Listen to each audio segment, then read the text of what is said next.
I want you to think about a situation in which you or someone that you knew of was abusing alcohol. Chances are you were tempted to drink in that situation as well. I'm sure you've heard of high school students talking about their weekend and how they partied so hard and how they got so drunk. To me, this is a huge issue in today's society. With summer fast approaching, that means parties are too. Hi, my name is Ty Gore, and I'm here to talk to you about why the drinking age should stay at 21.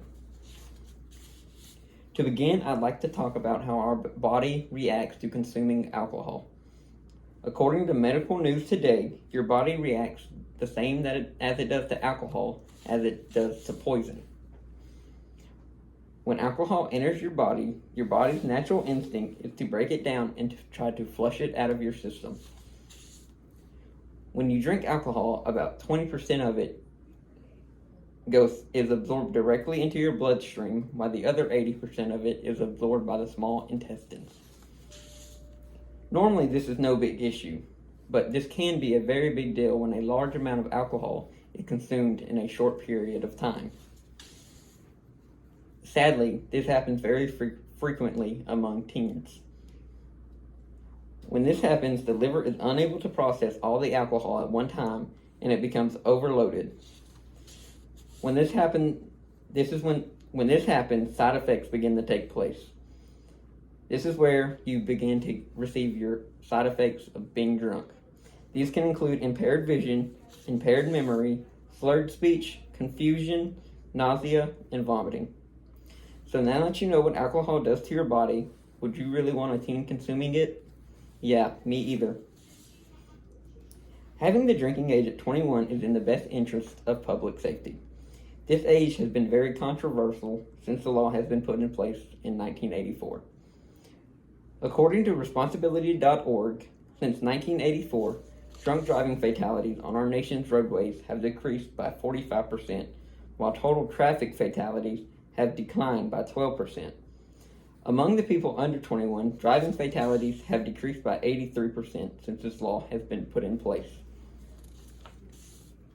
According to the National Highway Transportation, over 900 lives are saved yearly on our nation's highway because of this mandatory drinking age of 21. Even though this progress is great, we still have much work to do. Also, by keeping the minimum wage at 21, this will keep the number of crimes committed under the influence down. Think about it. If we make alcohol available to teens, the more they will drink it, and the more they drink it, the more likely they have of breaking a law.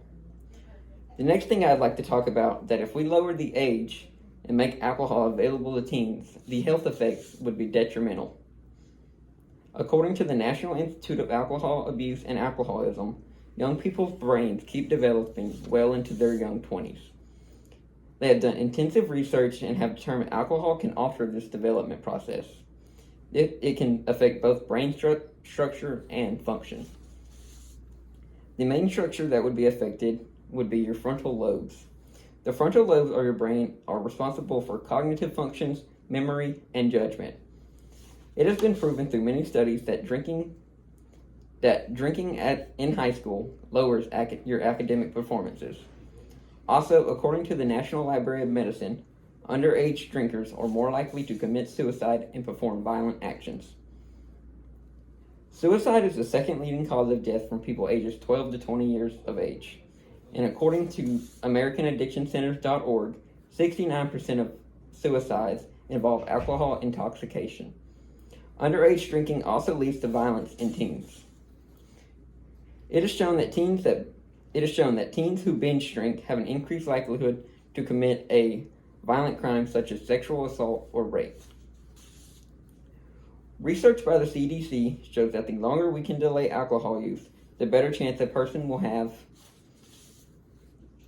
on an alcohol dependency. A recent survey by the CDC showed that those who drank alcohol before the age of 14 became more dependent later in life, versus the 9% of those who drank alcohol after 21 years of age. In conclusion, based on the information presented in my speech, It is evident that the mandatory drinking age of 21 is very effective in our nation. The data supports that keeping the drinking age at 21, that the data supports that the drinking age of 21 supports the public interest, provides greater long-term health, physical and psychological health. If you remember nothing else I have talked about it is in this speech, just remember it is very evident that keeping the drinking age at 21 is very effective in saving lives via traffic fatalities, mental health, and physical health issues. If you know someone who is having trouble with underage drinking, I encourage you to talk to their parent or contact the school counselor. Also, if you or someone has alcohol abuse problems, please contact the crisis hotline at 1-877-760-3062. It is never too late to help someone or yourself. Thank you.